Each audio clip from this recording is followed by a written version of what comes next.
दोस्तों, आज हम समंदर के बीचों बीच स्थित 5 लाइट हाउस के बारे में बताने जा रहे हैं जो इतिहास, रहस्य और भूतिया घटनाओं से भरा हुआ है। ये वही जगहें हैं जहां हजारों लोग डूबकर मर चुके हैं और उनका कब्रिस्तान आज भी इन लाइट हाउस के पास मौजूद है। कुछ लाइट हाउस इतने खतरनाक हैं कि उन्हें 4 बार दोबारा बनाया गया क्योंकि हर बार समंदर ने इन्हें निगल लिया, और कुछ ऐसे हैं जहां भूतिया घटनाएं आम बात मानी जाती हैं। लेकिन सबसे चौंकाने वाली बात यह है कि यहाँ काम करने वालों की सालाना सैलरी करीब 32 करोड़ रुपए बताई जाती है।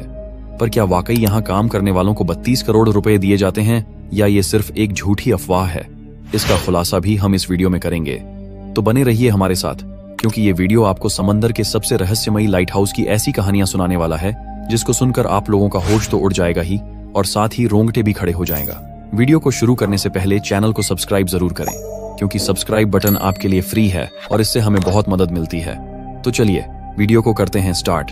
Number 1, Eddystone lighthouse, England. समुद्र की भयानक लहरों के बीच इंग्लैंड के दक्षिण पश्चिमी तट से करीब 22 किलोमीटर दूर स्थित है। इसे सिर्फ एक बार नहीं बल्कि 4 बार बनाया गया, और हर बार इसके साथ कुछ ऐसा हुआ जो रोंगटे खड़े कर देने वाला था। पहला लाइट हाउस 1698।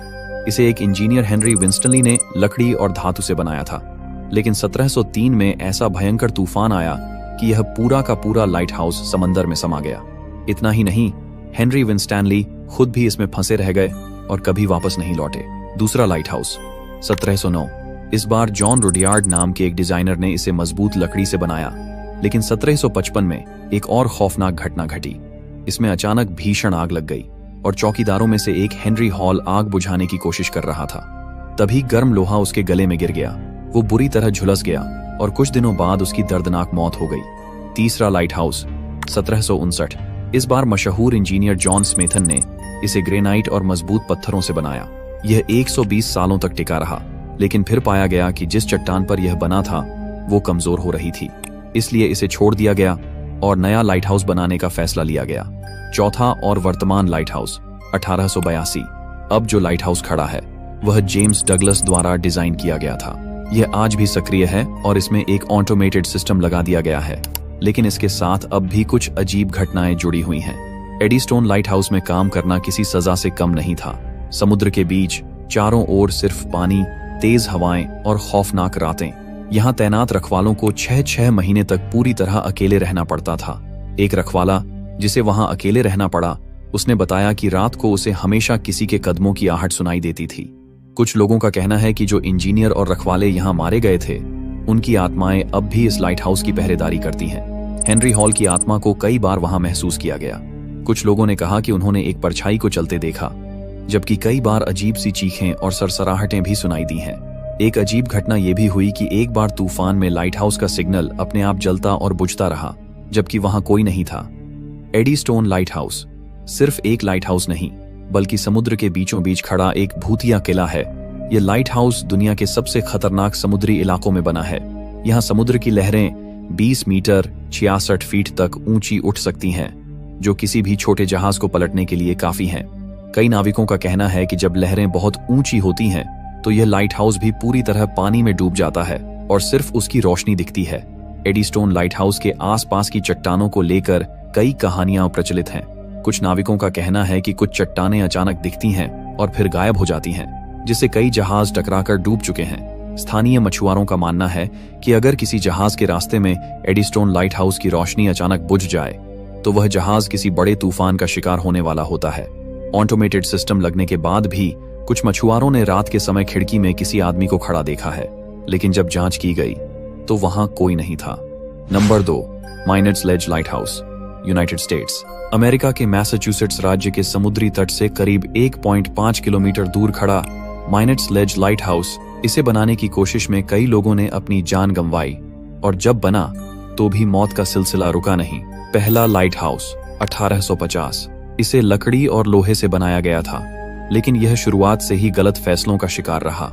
यहाँ की चट्टानें इतनी कमजोर थीं कि कई इंजीनियरों ने चेतावनी दी कि यह ज्यादा दिन नहीं टिकेगा, लेकिन इसे फिर भी बना दिया गया।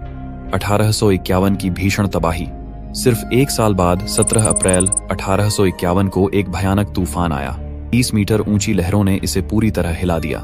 लाइट हाउस में मौजूद 2 चौकीदारों ने मदद की गुहार लगाई, लेकिन कोई भी उन्हें बचा नहीं सका। अगले दिन जब लोग लाइट हाउस को देखने आए तो वो पूरी तरह गायब था। सिर्फ लोहे की 2 सलाखें समुद्र में बची रह गई थीं। चौकीदारों के शव बाद में किनारे पर बहकर मिले। इस हादसे के बाद इसे बनाने की हिम्मत किसी में नहीं थी। दूसरा, लाइट हाउस। 9 सालों के बाद इसे फिर से बनाने की योजना बनी। इस बार इसे सिर्फ पत्थरों से बनाया गया और इसे बनाने में 5 साल लगे। आज भी ये वहीं खड़ा है, लेकिन इसके आसपास आज भी रहस्यमयी घटनाएं होती रहती हैं। मिनट्सलेज लाइट हाउस में काम करने वाले चौकीदारों को कई महीनों तक समुद्र के बीच पूरी तरह अकेले रहना पड़ता था। यहाँ चारों ओर सिर्फ पानी, तेज हवाएं और एक अजीब सन्नाटा। लाइट हाउस में तैनात कई चौकीदारों ने शिकायत की कि रात के समय किसी के रोने की आवाज आती है। कुछ लोगों का मानना है कि 1851 में मरे हुए चौकीदारों की आत्माएं अभी भी यहाँ भटक रही हैं। कई बार लाइट हाउस के अंदर कदमों की आहट सुनी गई, जबकि वहां सिर्फ एक ही चौकीदार मौजूद था। कुछ नाविकों ने दावा किया है कि जब वे इस लाइट हाउस के पास से गुजरे तो उन्होंने खिड़की में किसी को खड़ा देखा, लेकिन वहां कोई नहीं था। माइनर्स लेज लाइट हाउस को दुनिया के सबसे खतरनाक समुद्री इलाकों में से एक पर बनाया गया है। यहाँ लहरें 30 मीटर 100 फीट तक ऊंची उठ सकती हैं, जो इसे पूरी तरह पानी में डुबा देती हैं। कई बार तो लाइट हाउस का ऊपरी हिस्सा भी समंदर की लहरों में गायब हो जाता है।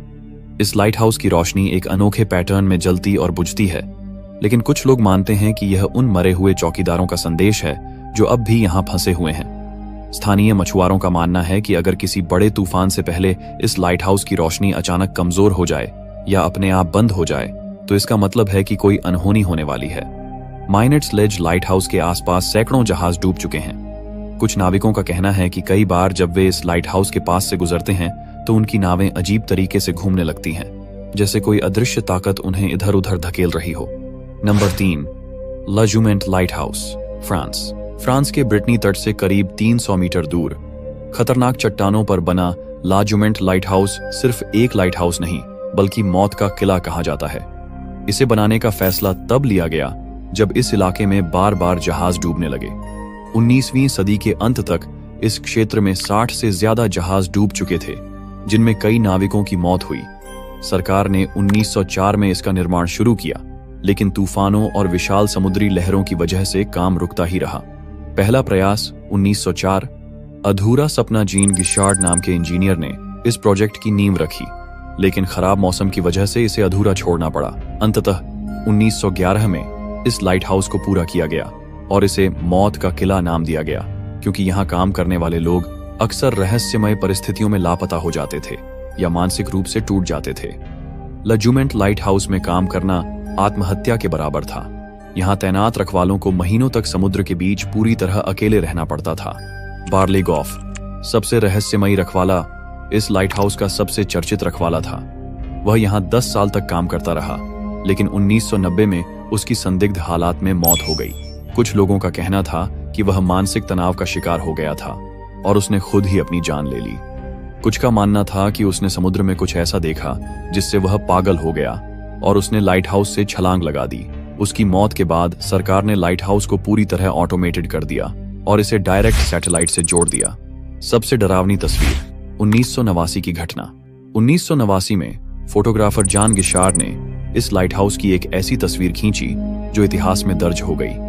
थियोडोर मलगोर्न नाम का एक चौकीदार दरवाजे पर खड़ा था और ठीक उसी समय 40 मीटर ऊंची एक लहर पूरी ताकत से लाइट हाउस से टकराने वाली थी। उसे इस बात का अंदाजा तक नहीं था कि वह बस 1 सेकंड की दूरी पर मौत के मुंह में जाने वाला था।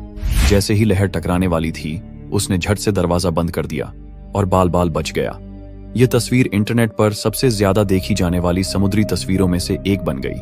कुछ समय पहले इंटरनेट पर एक झूठी अफवाह फैली कि ला जुमेंट लाइट हाउस में काम करने वालों को सालाना 32 करोड़ लगभग मिलते हैं। यह पूरी तरह से झूठ है।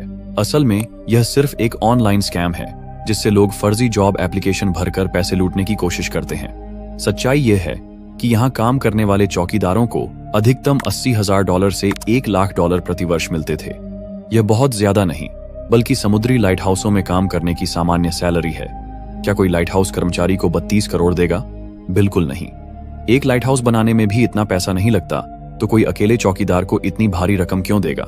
यह सिर्फ एक फर्जी स्कीम है जिसमें लोगों से फॉर्म भरवाने और प्रोसेसिंग फीस लेने का खेल चलता है।